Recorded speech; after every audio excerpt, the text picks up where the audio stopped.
बारिपदास्थित अवसरप्राप्त कर्मचारी भवन परिसर में 391 ब्लॉक क्राइटेरिया संघ मयूरभंजर जिला स्तरीय बैठक श्री जगन्नाथ उच्च माध्यमिक विद्यालय अध्यक्ष श्री संतोष कुमार दास सभापतित्व में अनुष्ठित होता। उक्त बैठक में जिलार 31 ब्लॉक क्राइटेरिया कॉलेज अध्यक्ष अध्यापक और कर्मचारी माने भाग नहीं। राज्य सभापति श्री अश्विनी मेहर, मुख्य अतिज्ञ उपसभापति डॉक्टर CH सुधाकर, सम्मानित अतिथि और कार्यकारी सभापति श्री श्रीकांत बल्लभ सामंत मुख्य वक्ता भाव योगदान करी 1994 आदेशनामा अनुसार आदिवासी अध्युषित पछुआ जिलागुड़िक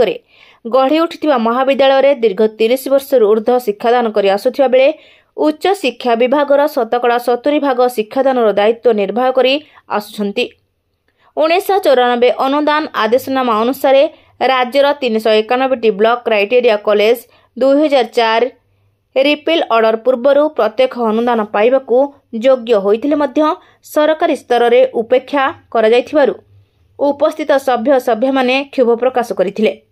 बैठक में उपस्थित सभ्य सभ्यांक प्रश्नर उत्तर देवा प्रसंग में संघर कार्यकारी सभापति श्रीजुक्त सामंत जनइथिले कि इतिमध्य माननीय मुख्यमंत्री उपमुख्यमंत्री श्रीजुक्त कनक वर्धन सिंहदेव, आईन मंत्री, स्वास्थ्य मंत्री एवं उच्च शिक्षा मंत्री को संघर नेतृमंडली साक्षात करी 391 ब्लॉक क्राइटेरिया कॉलेज सपक्ष उच्च शिक्षा विभाग देइथिबा प्रस्ताव को अर्थ मंजूरी करने पई निवेदन करा जायछि एवं उक्त प्रस्ताव को अर्थ विभाग पुनः विचार पई पठा जायछि बोली माननीय उच्च शिक्षा मंत्री सूर्यवंशी सूरज प्रकाश करछन्ति। एही खबर सुनिबा परे उपस्थित सभ्य और सभ्य माने आत्मसंतोष प्रकाश करथिले एवं उच्च शिक्षा विभागर प्रस्ताव को अर्थ मंजूर करी राज्यर समस्त ब्लॉक क्राइटेरिया कॉलेज को प्रत्यक्ष अनुदान प्रदान करने पई माननीय मुख्यमंत्री को सामूहिक निवेदन करने जनित प्रस्ताव आगत करथिले।